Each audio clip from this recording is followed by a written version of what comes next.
everyone, welcome to Belle's Books. I'm Carly and today I'm going to talk to you about my May TBR and give you some recommendations for the 1900 to 1950 readathon. So the 1900 to 1950 readathon is being hosted by Katie over at Books and Things. I will link the announcement video in the description box down below. It is basically a readathon where you read books that were published between 1900 and 1950. There are several prompts, so I'll go through those.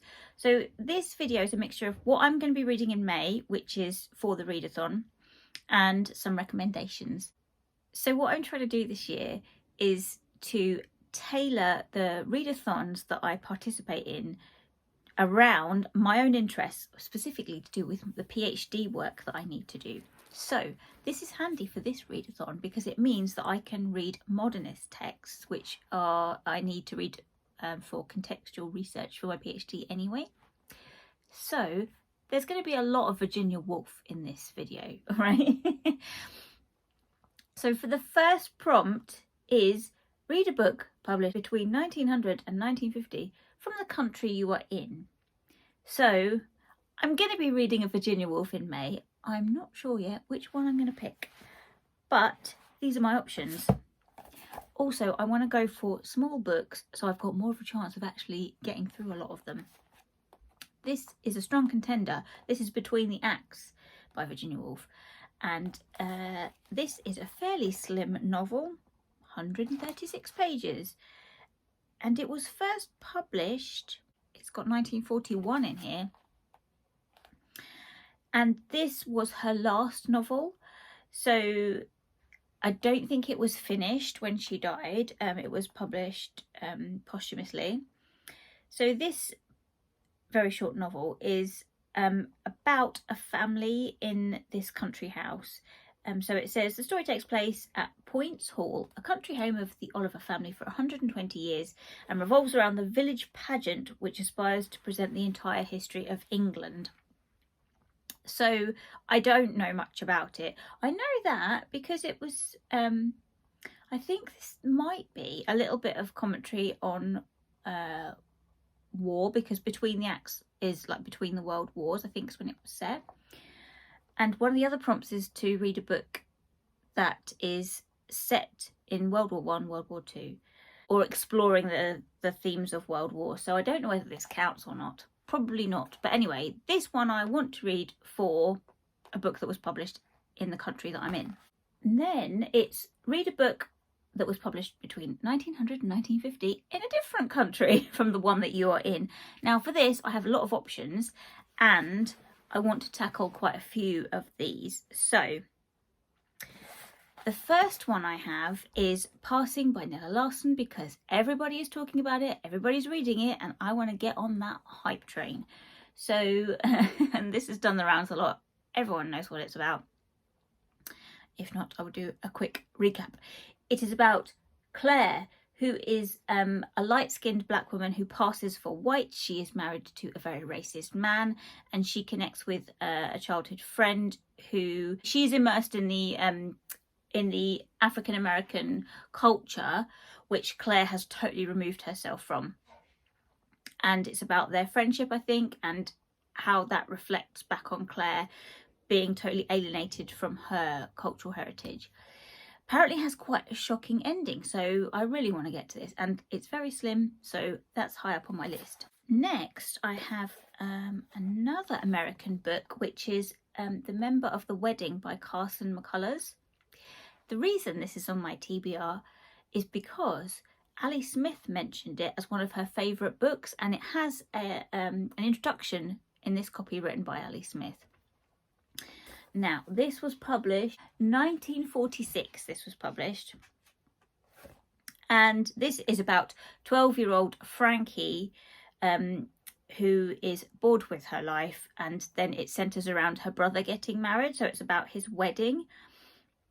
It says, Frankie decides to take a very active role in the wedding. She plays out her fantasies about the event and even hopes to go uninvited to the honeymoon. Excellent.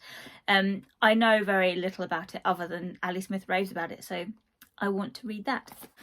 Then I have some more context research for my PhD. I've got Near to the Wild Heart by Clarice Lispector. This was published, I wrote all these down, 1943. And this, Clarice Lispector is a Brazilian writer. Again, I know nothing much about this. I bought this ages ago.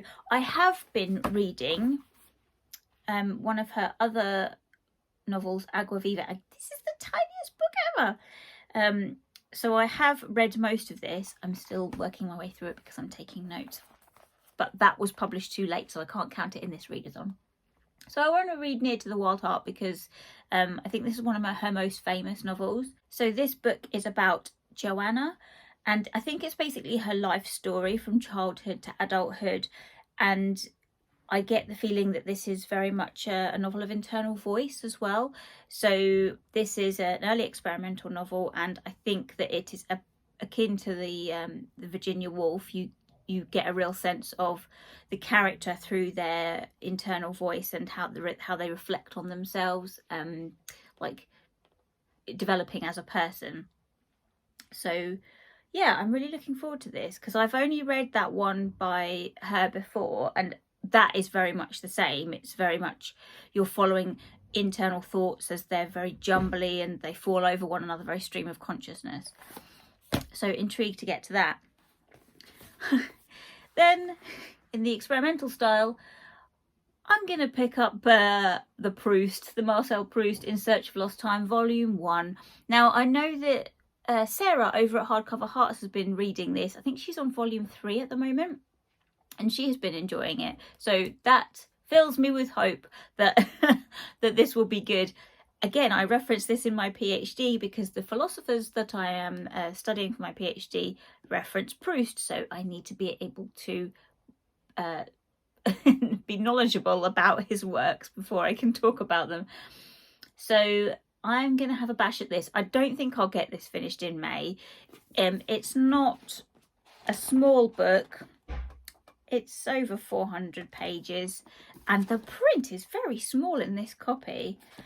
I'm not a big fan of small print, so I think this will take me longer, but I'm just gonna start this and work my way through it. So those are the books that I am going to be reading. Near to the Wild Heart and In Search of Lost Time are the two other books that I am going to be reading for the prompt of a book in a different country, because this was France, this was Brazil, and my two from America. So I've got a lot of books for that prompt. The other ones, not so much. So the third prompt is read a genre classic. Now, I had nothing for this other than, I'm going to count this, Orlando by Virginia Woolf. I've read this. This was the first Virginia Woolf that I read. I don't like film cover books, but it's got Tilda Swinton on the cover, and I bloody love Tilda Swinton. She's a legend. I read this a long time ago, and it was my first encounter with Virginia Woolf, and I loved it. I totally adore this book. It is my favourite of hers.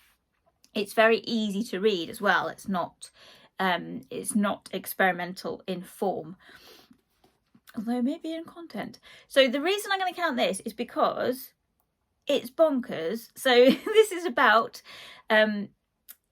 Orlando, who starts off as a 16th century nobleman and lives for 300 years and also changes sex, so it ends up as a woman. This is basically, she wrote this as like a fake biography of Vita Sackville West, who was her lover for a short time. And I just love this book. It's so fantastic, and it is fantastical. So I'm counting it for genre because it's kind of fantasy and historical. So yeah, I know it's a bit dodgy, but I just love this book and I would like to reread it. Okay, then read something published in between 1900 and 1950 that isn't a novel. Now, where is it? I'm going to go for a Persephone classic. It's the Journal of Catherine Mansfield. And this was published in 1927. Let's look at the end papers, shall we? Because I love these Persephone classics. Ooh, with the matching bookmark. It's Catherine Mansfield's journal. I don't have much to say about that other than I want to read it. I bought this a long time ago. I do have Virginia Woolf's diaries, extracts from her diaries, and I dip in and out of those, which I will probably do with this one as well. I don't think I'll read the whole thing. I might just dip in and out. But I'm intrigued because I haven't read that much of Catherine Mansfield. I've read a few of her short stories, and I know that her and Virginia Woolf were not friends, but they were kind of, I think they were rivals, because they were both excellent at writing short stories and fiction, and I think they had a bit of a rivalry there. So intrigued to read her diaries. So the other prompt that I've spoken about that I don't really have much for is the one where it's set during or exploring the world wars, and I'm not too bothered about reading anything for that. But the one that I would recommend, if you would like to, is Mrs. Dalloway by Virginia Woolf. Now, Mrs. Dalloway is probably her most well-known novel. It's not very big, and it is a day in the life of Clarissa Dalloway. She's planning a party, and it is told in the stream of consciousness about Mrs. Dalloway's thoughts as she goes through that day, but also the one of the other main characters that you get a glimpse into is Septimus Warren Smith, and he is a veteran of the war and he's suffering from shell shock. So it's really heartbreaking to hear of him about his life now, because he's really struggling with his mental health as he's trying to process like flashbacks and from the war and all these terrible things that he's seen. So I would suggest this one for the war prompt, if you would like to pick it up. I've read it quite recently, so I'm not going to reread it, but I think this is a good one. So this is my very modernist and experimental TBR for May for the 1900 to 1950 readathon. Talk to me in the comments below if you have read any of these. If you're a Virginia Woolf fan, if you've read any Virginia Woolf, do you want to read any Virginia Woolf? I know that some people think that she's a bit of an inaccessible author, so if you want somewhere to start, I would definitely suggest go with Orlando, because it is so much fun and very easy to read. I would quite like to get a better overview of her whole oeuvre, so that's going to be my aim, is to read lots of Virginia Woolf. I have got a couple of others here that I might pick up, but I'm not sure. So I've got Jacob's Room, which is the one that was first where she started to experiment with form, and The Years, which was apparently her bestseller when she was alive, I think. So I think this is basically the story of one family over a long period of time, and I would quite like to get this, but it's not a short novel, so I'm not sure I'll pick this up. Anyway, I'm gonna mood pick which Virginia Woolf I'm gonna read. Might read a couple if I can get through them quickly enough. Definitely gonna go for Between the Acts, then might pick up another one. Okay, so those are my recommendations and my May TBR. Talk to me in the comments below if you're going to participate in Katie's readathon, and like I say, I'll link everything down below. I will speak to you very soon in another video.